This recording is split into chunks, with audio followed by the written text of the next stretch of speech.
Good morning, शुभ प्रभात. Crop science paper number 2 मधला जो आपला चॅप्टर चालू आहे तो आहे फीट. तर आपण काय करतो की गव्हासंदर्भात माहिती घेतोय. गहू, फीट म्हणजे गहू. तर बघा आपण काय बघितलं की त्याच्यामध्ये व्हरायटीज बघितल्या, त्याच्यानंतर त्याचे इकॉनॉमिकल इम्पॉर्टन्स, जे की याचा अर्थ असा की आपल्या रोजच्या जीवनामध्ये गव्हाचं काय महत्त्व आहे त्याच्या संदर्भात आपण माहिती बघितली. त्याच्यानंतर गव्हाच्या वेगवेगळ्या जाती बघितलेत. त्याच्यानंतर आपल्याला जो आजच्या लेक्चर्समध्ये आपल्याला काय बघायचं आहे की इकॉलॉजी म्हणजे गव्हासाठी कशा पद्धतीचं हवामान असणं गरजेचं आहे, किंवा गव्हासाठी कशा पद्धतीची जमीन, सॉईल, माती, तर कशी माती असणं गरजेचं आहे ह्याच्या संदर्भात आपण आजच्या ह्या लेक्चर्समध्ये आपल्याला माहिती घेणार आहे. तर बघा की काय आहे की आपण माहितीच आहे की गहू जे आहे तर गहू ही वास्तविकता रब्बी सीझनमध्ये म्हणजे थंडीमध्ये येणारं पीक आहे. तर गहू आपल्याला थंडीमध्ये आपण लागवड करत असतो, म्हणजे रब्बी सीझनमध्ये करत असतो. तर त्याच्यामुळे गव्हाला जे क्लायमेट, गव्हासाठी जे हवामान लागतं ते कसं असणं गरजेचं आहे, थंड हवामान असणं गरजेचं आहे. Wheat is a temperate crop but widely adapted to the varying climatic condition. तर बघा टेम्परेट क्रॉप म्हणजे कसं आहे की गहू जे आहे ते थंड हवामानामध्ये म्हणजे साधारणतः नोव्हेंबरच्या आसपास, ऑक्टोबरच्या आसपास आपण गव्हाची लागवड करत असतो, पेरणी करत असतो. तर फीट जे क्रॉप आहे, गहू जे पीक आहे हे थंड हवामानामध्ये येणारं पीक आहे. त्याच्यासोबतच त्याला व्हॅरिंग क्लायमेट ज्याला आपण म्हणू, व्हॅरिंग म्हणजे समजा थंडी आहे, कधी कधी समजा जर उकाडा असेल किंवा गरमी असेल तर अशासुद्धा सीझनमध्ये, अशासुद्धा हवामानामध्ये सुद्धा गहू चांगल्या प्रकारे येऊ शकतं. It need cool, dry and clear climate for better germination. तर आपण आत्ताच म्हटलं की गव्हासाठी कूल क्लायमेट म्हणजे थंड, ड्राय म्हणजे कोरडं हवामान असणं गरजेचं आहे. दमट हवामान गव्हासाठी चालत नाही. त्याच्यानंतर क्लिअर क्लायमेट, क्लिअर म्हणजे मोकळा आकाश असणं गरजेचं आहे, निरभ्र आकाश ज्याला आपण म्हणू, अशा पद्धतीचं हवामान असेल तर त्याच्यामुळे गव्हाची चांगली उगवण क्षमता होऊ शकते किंवा चांगल्या पद्धतीनं पीक आपल्याला येऊ शकतं. The optimum temperature ranges for growth is 7 degree Celsius to the 21 degree Celsius. म्हणजे बघा तापमान, ज्याला आपण तापमान म्हणू तर तापमान किती असणं गरजेचं आहे, 7 ते 21 डिग्री सेल्सिअस एवढं गव्हासाठी तापमान असणं गरजेचं आहे. त्याच्यानंतर काय म्हटलं, रेनफॉल रिक्वायरमेंट म्हणजे पाऊस किती असावा, 750 मिलीमीटर ते 1600 मिलीमीटरपर्यंतचा पाऊस असणं गरजेचं आहे. त्याला रेनफॉल रिक्वायरमेंट्स असं आपण म्हणू शकतो. त्याच्यानंतर काय म्हटलं बघा, hot and humid climate is harmful because it encourages the infestation of a disease like rust root rot. तर बघा आपण किती वेळा असं म्हणतो की आपल्याकडचे शेतकरी म्हणत असतात की ज्यावेळेस हवामान दमट हवामान येत असतं किंवा ढगाळ वातावरण येतं, तर असं जर हवामान असेल तर कुठल्याही पिकासाठी हे असं हवामान हे पूर्णपणे घातक असतं. ढगाळ हवामानामुळे काय होत असतं की त्याच्यावरती पिकावरती रोग पडण्याची शक्यता सर्वाधिक जास्त असते. त्यामुळे इथं सुद्धा हीच परिस्थिती इथं लागू आहे की हॉट अँड ह्युमिड क्लायमेट म्हणजे गरम किंवा ह्युमिड क्लायमेट, ज्याला आपण ढगाळ हवामान म्हणू, दमट हवामान म्हणू, अशा पद्धतीचं हवामान जे आहे ते इट इज अ हार्मफुल म्हणजे ते सर्वाधिक जास्त गव्हासाठी धोकादायक असलेले हे क्लायमेटिक आहे. त्याच्यामुळे काय होत असतं की त्याला गव्हाला तांबेरा, त्याच्यासोबतच आपण ज्याला रूट रॉट म्हणू म्हणजे जी मुळं आहेत, हे मुळंसुद्धा गव्हाची असतात, ती मुळं कुजून जातात. तर अशा पद्धतीची रोग होण्याची शक्यता या बाबतीमध्ये सर्वाधिक जास्त असते. त्याच्यानंतर काय म्हटलं बघा, in early growth stage it require cool temperature and deformation which increases tillering. तर काय असतं की आपण आपल्या भागामध्ये वास्तविकता गहू जे आहे ते थंडीच्या सीझनमध्ये म्हणजे नोव्हेंबरच्या आसपास आपण गहू घेत असतो. तर त्यामुळे काय होत असतं की ज्यावेळेस अर्ली ग्रोथ स्टेज ज्याला आपण म्हणू, किंवा त्याच्यासाठी आपल्याला कूल टेम्परेचर म्हणजे थंड हवामान असणं गरजेचं आहे. डिफॉर्मेशन म्हणजे ज्यावेळेस आपल्या भागामध्ये थंडी असते त्यावेळेस दवबिंदू पडत असतात, आणि दवबिंदू जे आहेत त्या दवबिंदूमुळे गव्हाला एक प्रकारचं ज्याला आपण म्हणू की त्याच्यामध्ये कूल पर्सेंटेज म्हणजे हवामान थंड राहतं, त्याच्यासोबतच ज्याला की मॉइश्चर पर्सेंटेज म्हणू, ते म्हणजे गव्हाच्या ह्याच्या ठिकाणी आर्द्रता चांगल्या पद्धतीची राहू शकते, आणि अशामुळे त्याच्यामुळे गुड जर्मिनेशन ज्याला आपण म्हणू म्हणजे चांगल्या पद्धतीची वाढ गव्हाची चांगल्या पद्धतीची होऊ शकते. Very low temperature, cloudy atmosphere and frost during the grain filling is stage in harmful. तर काय बघा, खूप समजा आता बघा की बऱ्याच ठिकाणी इतकं पाणी तापमान खाली जातं की अगदी 1-2 अंश सेल्सिअस किंवा 4 अंश सेल्सिअसपर्यंत आपण येऊ शकतं. परंतु अशा पद्धतीचं अतिशय कमी झालेलं तापमानसुद्धा कोणत्याही पिकासाठी हे हानिकारक असू शकतं. तेच गव्हाच्या बाबतीत सुद्धा आहे. त्याला क्लाउडी ॲटमॉस्फिअर म्हणा, पूर्णपणे ढगाळ जर वातावरण असेल तर हे सुद्धा जास्तीत जास्त हानिकारक असतं. म्हणजे काय होत असतं की त्याच्यामुळे ग्रेन फिलिंग ज्याला म्हणू, म्हणजे त्याच्यामध्ये धान्याची निर्मिती होत असताना अशामुळे अडचण येऊ शकते. तर काय बघा, तर आपण गव्हाच्या क्लायमेट संदर्भात आपण चर्चा करतोय. तर काय म्हटलंय की गव्हासाठी जे क्लायमेट लागत असतं ते कूल क्लायमेट, म्हणजे पूर्णपणे थंड हवामान असणं गरजेचं आहे. त्यासाठी जे तापमान असेल ते 7 ते 21 डिग्री सेल्सिअसपर्यंत तापमान असणं गरजेचं आहे. आणि त्याच्यासोबतच गव्हासाठी जे पाऊस असेल तो पाऊस 750 ते 1600 मिलीमीटर प्रतिवर्ष अशा पद्धतीचा पाऊस गव्हासाठी आपल्याला असणं गरजेचं आहे. त्याच्यानंतर बघा काय म्हटलं आहे की हॉट क्लायमेट किंवा ह्युमिड क्लायमेट, म्हणजे ढगाळ वातावरण जे असेल ते ढगाळ वातावरण गव्हाच्या पिकासाठी वास्तविकता खूप जास्त धोकादायक असेल. म्हणजे ह्युमिड किंवा त्याला आपण काय म्हणू की ह्युमिड क्लायमेट्स. त्याच्यानंतर सॉईल म्हणजे माती किंवा आपल्यासाठी जमीन कशा पद्धतीची असणं गरजेचं आहे की आपल्या भागामध्ये सर्रास ब्लॅक सॉईल ज्याला म्हणा किंवा काळी माती, तर अशा पद्धतीची माती आपल्याकडे जास्त प्रमाणात असते. Feed crop is grown in a different type of soil ranges from desert soil to the heavy clay soil. रेताड माती, तर आपल्या भागामध्ये बघा रेताड माताळे असते, रेताड अशा पद्धतीची माती असते. तर अशा पद्धतीची माती गावासाठी असणं गरजेचं आहे. वेल ड्रेन्ड म्हणजे काय की ज्या पण योग्य निचरा होणारी असणारी माती, पाण्याचा योग्य निचरा होणारी. फर्टाईल म्हणजे त्याच्यामध्ये पोषक तत्वाचं प्रमाण चांगल्या पद्धतीचे असलेली. क्ले लोम सॉईल म्हणजे बारीक किंवा रेती असलेली जमीन या ठिकाणी किंवा माती आपल्यासाठी गव्हाच्या वाढीसाठी चांगली आहे. म्हणजे त्याच्यामध्ये which having moderate water holding capacity are ideal for irrigated feeds.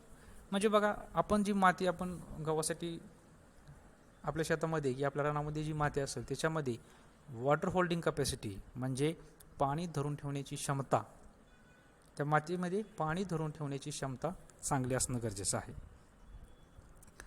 Heavy soil with open structure which can retain the monsoon rainfall for longer period is ideal for dry wheat crop. तर बघा अशा पद्धतीची माती असणं गरजेचं आहे की ज्या मातीमध्ये पाणी धरून ठेवण्याची क्षमता सर्वाधिक चांगली असेल. कारण जर समजा मान्सून म्हणजे समजा एकदा जर पाऊस पडला किंवा एकदा जर आपण पाणी दिलं तर तेच पाणी मातीमध्ये सर्वाधिक जास्त काळ म्हणजे जास्तीत जास्त काळ माती पाणी धरून ठेवू शकेल अशा पद्धतीची माती गावासाठी असणं गरजेचं आहे. In Maharashtra black soil are most suitable for cultivation of wheat. तर आपल्या भागामध्ये महाराष्ट्रामध्ये साधारणतः ब्लॅक सॉईल ज्याला म्हणू किंवा काळी माती, तर काळी माती आपल्या महाराष्ट्रामध्ये गव्हाच्या लागवडीसाठी चांगली ठरू शकते किंवा योग्य पद्धतीची ठरू शकते. तर हे आलं सॉईल म्हणजे बघा माती. तर वास्तविकता काय असेल की गव्हाच्या पिकासाठी आपल्या महाराष्ट्रामध्ये ब्लॅक सॉईल ज्याला आपण म्हणू किंवा ज्याला की आपण काळी माती म्हणतो, तर काळी माती गव्हाच्या पिकासाठी महाराष्ट्रामध्ये सर्वाधिक जास्त असणारी उपयोगी असणारी आपल्यासाठी ठरू शकते. तर इकॉलॉजीमध्ये काय आपण बघत आहे की क्लायमेट म्हणजे हवामान कशा पद्धतीचं असेल आणि सॉईल म्हणजे गव्हासाठी माती कशा पद्धतीची असणं गरजेचं आहे. त्याच्यानंतर बघा प्रिपरेशन ऑफ लँड म्हणजे टिलेज म्हणजे मशागत.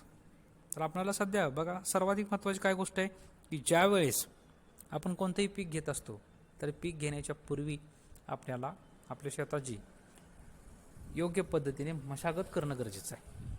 तर मशागत हा विषय सर्वाधिक जास्त महत्त्वाचा आपल्या इथून दिसून येतो.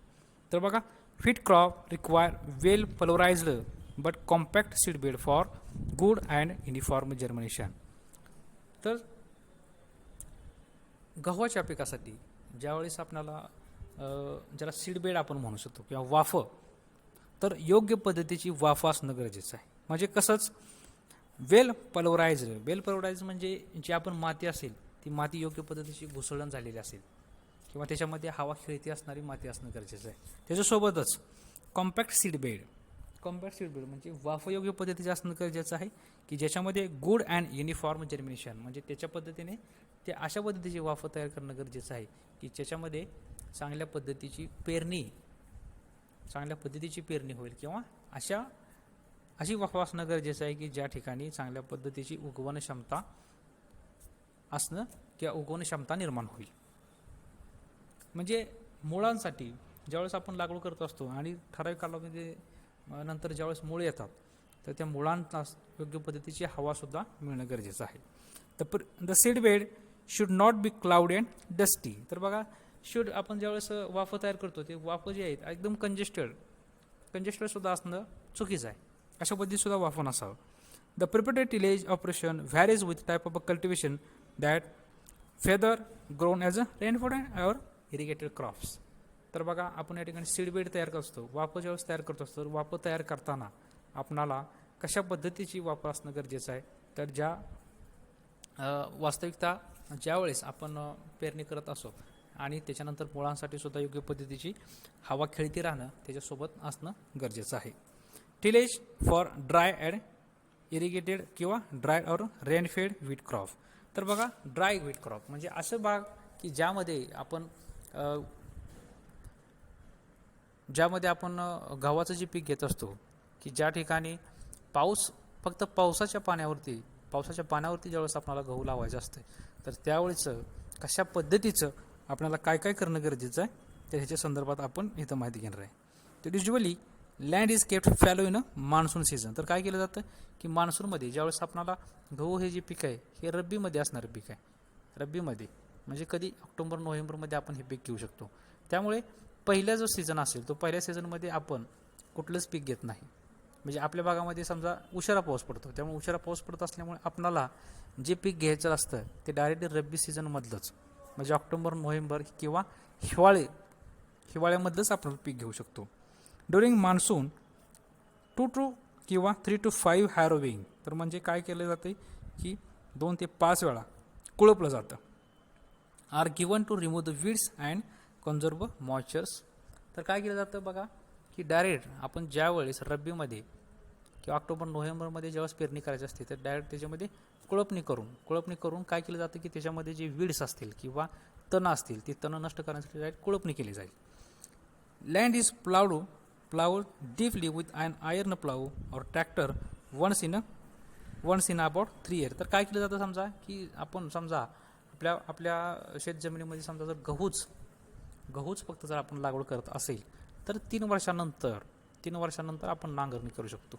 परंतु बऱ्याच वेळा काय केलं जातं की कुळपणी करून किंवा रोटरी मशीनच्या साहाय्याने रोटर टाकून सुद्धा आपण या ठिकाणी त्याचं सीड बेड प्रिपरेशन ज्याला म्हणू किंवा वाफ तयार केली टाकले जातात.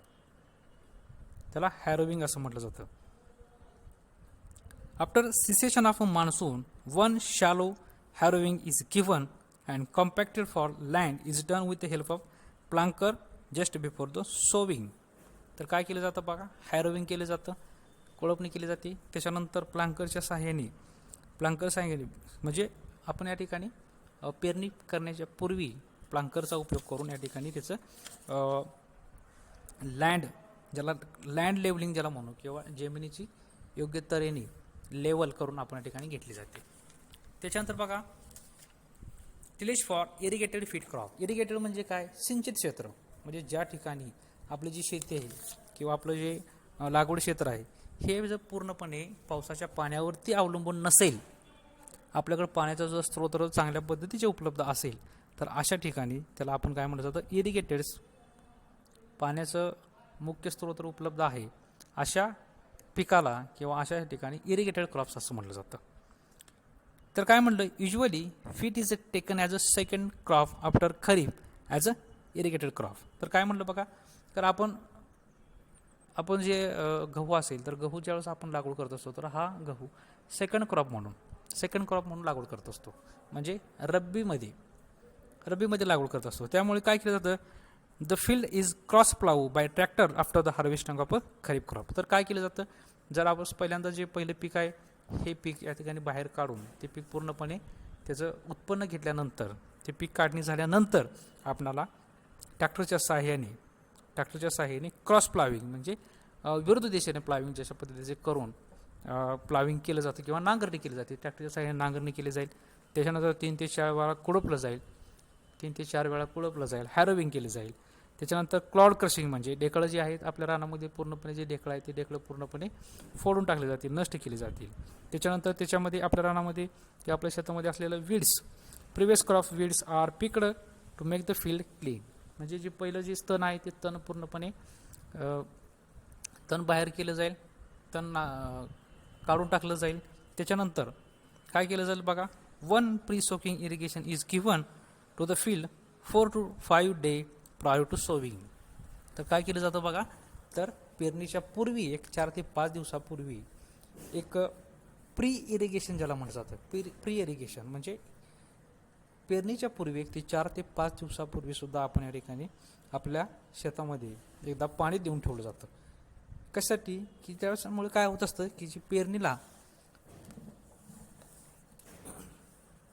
त्याच्यामुळे काय होतं की पेरणी करणं आपल्याला सोपं पडू शकतं. त्याच्यानंतर आफ्टर वापसा कंडिशन म्हणजे एकदा जर समजा वापसा आला आपल्या रानामध्ये, जर एकदा वापसा आला condition, harrowing and planking are given to prepare final seedbed for sowing. तर काय केलं तर शेवटचं कोरपणी केली जाते आणि त्याच्यापासून आपल्याला वाफ तयार केली जातात, त्याला सीडबेड असं म्हणू शकतो आपण. ठीक आहे. Saras are made with the help of सरेंत्री or bund former and irrigated channels are opened by running ridges between rows and saras after sowing of a field. तर काय केलं जातं त्याच्यानंतर साऱ्या पाडल्या जातात, त्याला आपण सारस असं म्हणलं जातं. तर हे आलं इरिगेटेड क्रॉप्समध्ये. इरिगेटेड म्हणजे सिंचित क्षेत्र, की ज्या ठिकाणी आपण काय केलं जातं की पाण्याचं स्तोत्र, पाण्याची पुरवठा मुबलक प्रमाणात उपलब्ध आहे. तर हे आलं बघा. 2 प्रकारचे क्षेत्र असतात. एक म्हणजे रेनफेड. रेनफेड म्हणजे जे आपण पीक घेतो ते पीक पूर्णपणे पावसाच्या पाण्यावरती किंवा पावसाच्या पाण्यावरतीच अवलंबून आहे, त्याला रेनफेड म्हणलं जातं.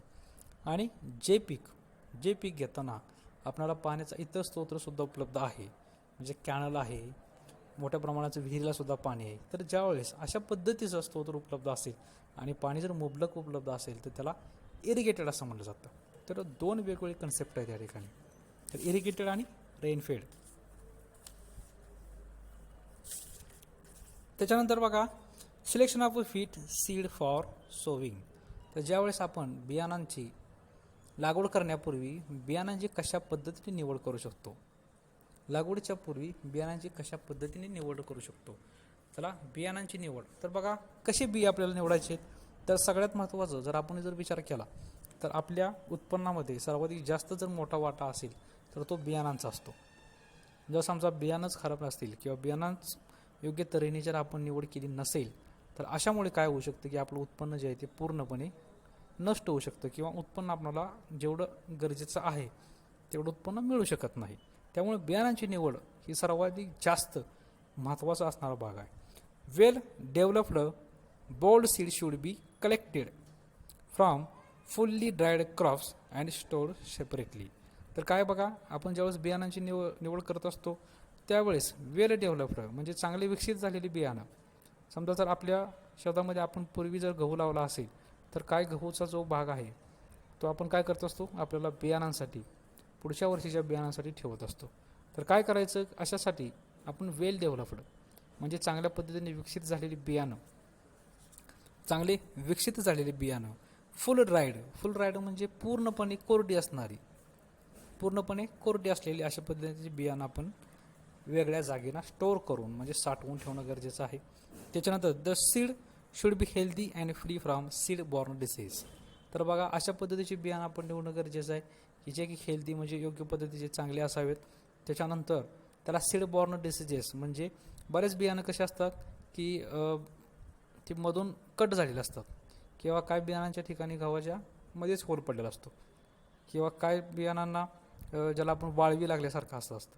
तर अशा पद्धतीचे बियाणं आपण आपल्या लागवडीसाठी उपयोगात आणायची नाहीत. तर ह्याची आपण पूर्णपणे काळजी घ्यायची की ज्याला सीड बॉर्न डिसीजेस असं म्हणलं जातं.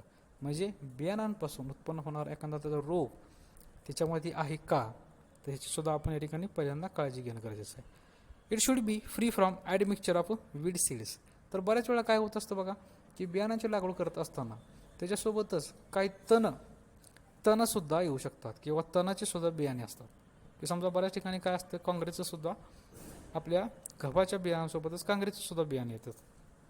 तर अशा पद्धतीची बियाणं असणार नाहीत याची पूर्ण काळजी घेणं गरजेचं आहे. He should be having good germination capacity. अशा पद्धतीची बियाणे घ्यायची की ज्याच्यामध्ये जर्मिनेशन पर्सेंटेज ज्याला आपण म्हणू, म्हणजे उगवण क्षमता, चांगल्या पद्धतीची उगवण क्षमता असणारे बियाणं आपण लागवडीसाठी उपयोगात आणणं गरजेचं आहे. It is advisable to sow certified seed obtained from good seed agency.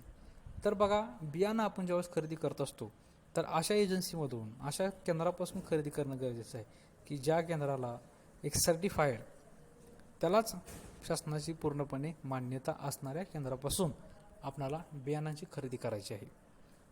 तर आपण सिलेक्शन ऑफ फिट सीड म्हणजे बियाणांची निवड, आपण ज्यावेळेस गव्हाचं पीक घेणार आहे तर गव्हाचं पीक घेण्याच्या पूर्वी कशा पद्धतीचं बियाणांची निवड असणं गरजेचं आहे. नेक्स्ट पार्ट आहे सीड ट्रीटमेंट. सीड ट्रीटमेंट म्हणजे बीज प्रक्रिया.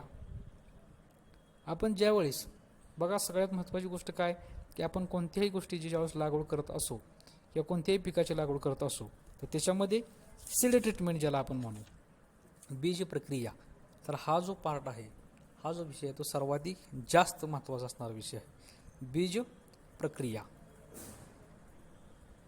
तर योग्य पद्धतीची जर बीज प्रक्रिया असेल तर त्यामुळे बियाणांपासून उत्पन्नित होणारा किंवा सीड बॉर्न डिसीज ज्याला आपण म्हणू, बियाणांपासून उत्पन्न होणारा जो रोग असेल तो रोग या ठिकाणी पूर्णपणे नष्ट होऊ शकेल.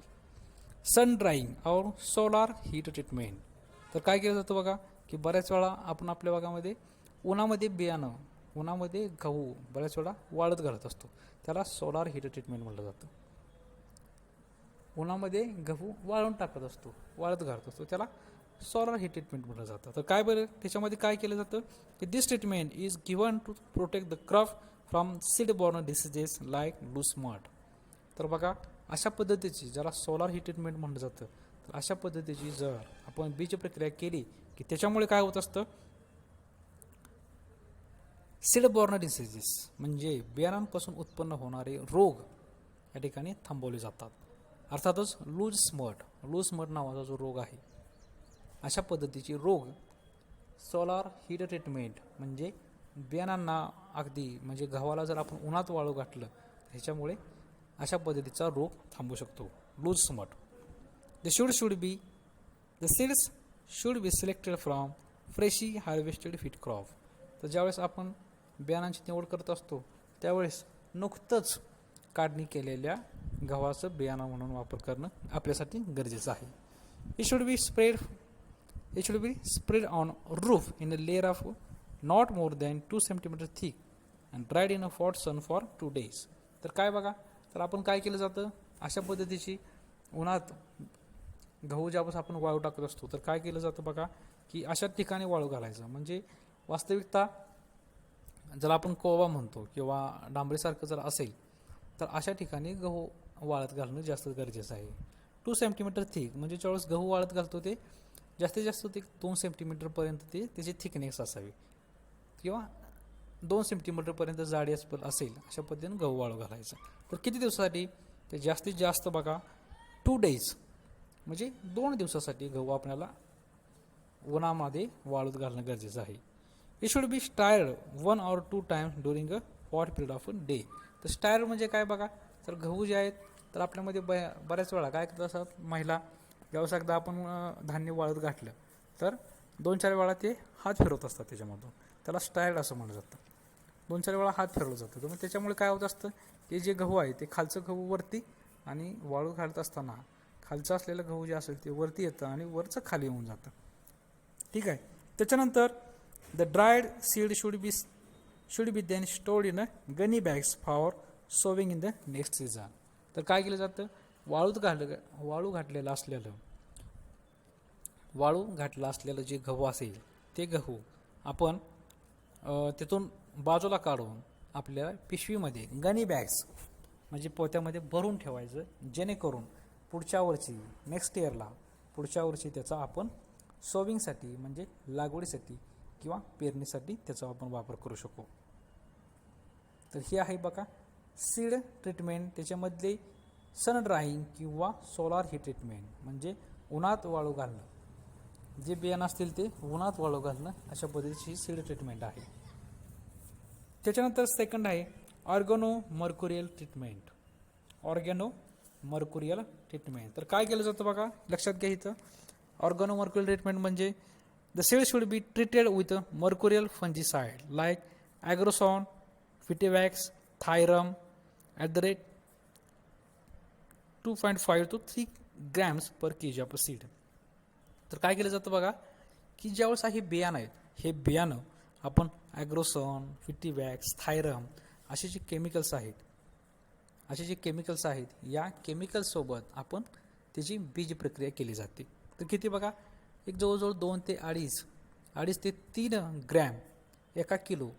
तर एका किलोच्या बियाणं मागं 2.5 ते 3 ग्रॅमचं थायरम असेल किंवा फिटावॅक्स असेल किंवा ॲग्रोसिन नावाचे जे फंजिसाइड्स असतील, हे फंजिसाइडचं आपण ट्रीटमेंट त्याच्यासोबत प्रक्रिया करणं गरजेचं आहे. The treatment is given by using rotating type seed treatment drum. ते एक सीड ट्रीटमेंट ड्रम असतो बघा, तर अशामध्ये ट्रीटमेंट अशा पद्धतीने त्याच्यामध्ये बीज प्रक्रिया करणं गरजेचं आहे. तर कशासाठी, तर बघा गव्हाच्या बाबतीमध्ये अशा पद्धतीची बीज प्रक्रिया आपल्याला कशासाठी करायची आहे. तर this treatment is given to prevent diseases.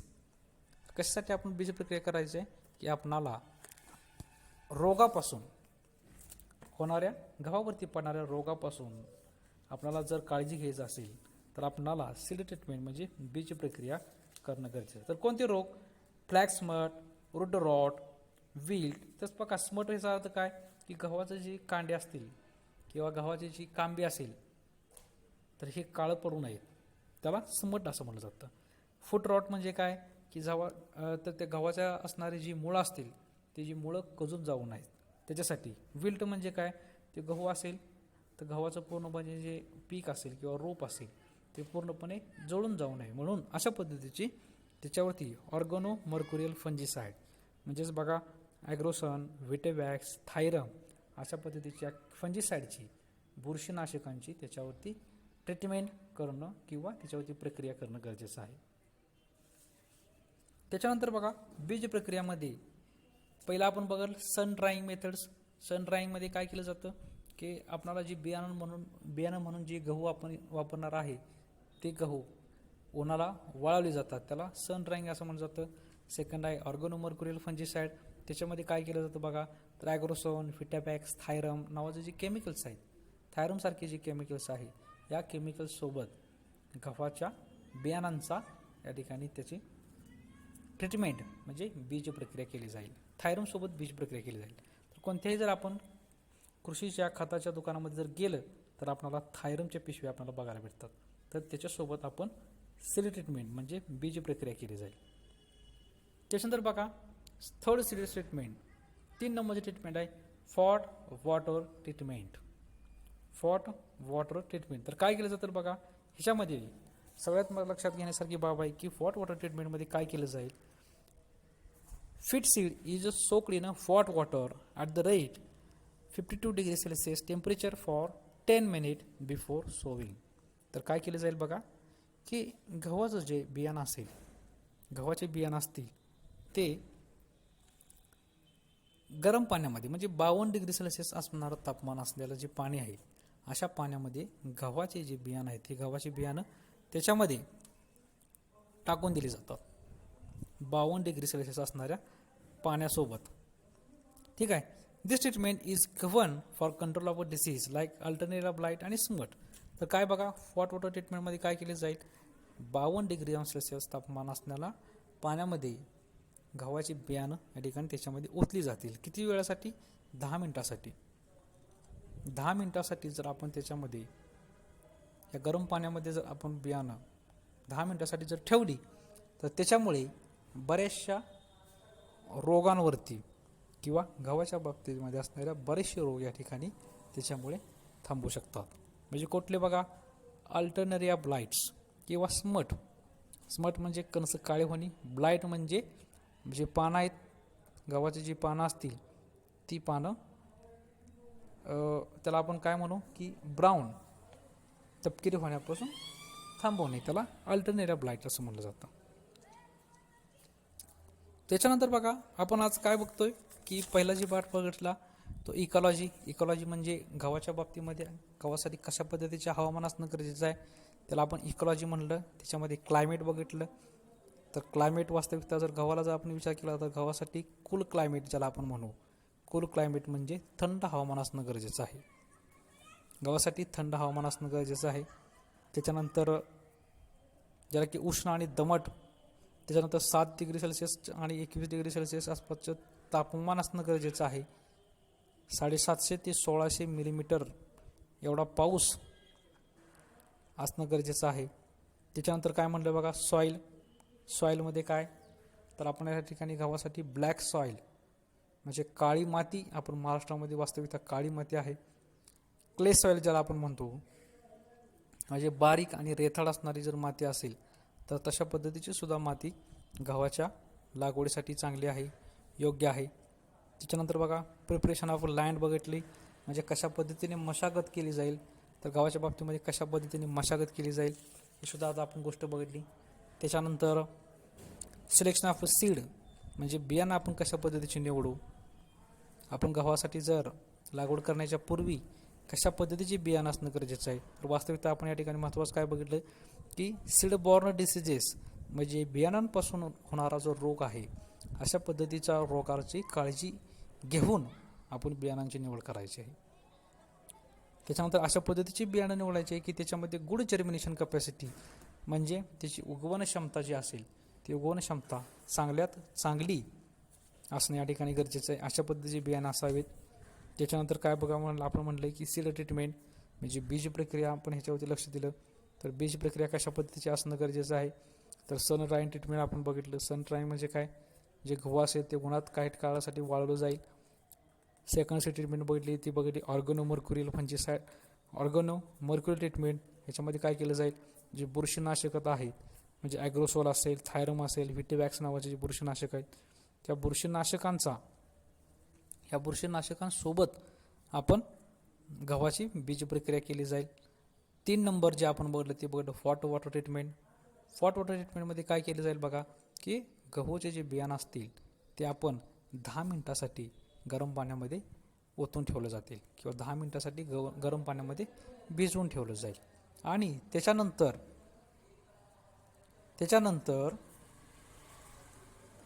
त्या गव्हाचा वापर आपण लागवडीसाठी करणार आहोत. त्याला हॉट वॉटर ट्रीटमेंट असं म्हणलं जातं. तर बघा ही आहे हॉट वॉटर ट्रीटमेंट्स. तर आजच्या हे लेक्चर्समध्ये इथंपर्यंतच आपण आजचा भाग शिकणार आहोत. तर क्रॉप सायन्स पेपर नंबर 2 मधल्या फीट गहू या चॅप्टरच्या संदर्भात आपण माहिती घेत आहोत.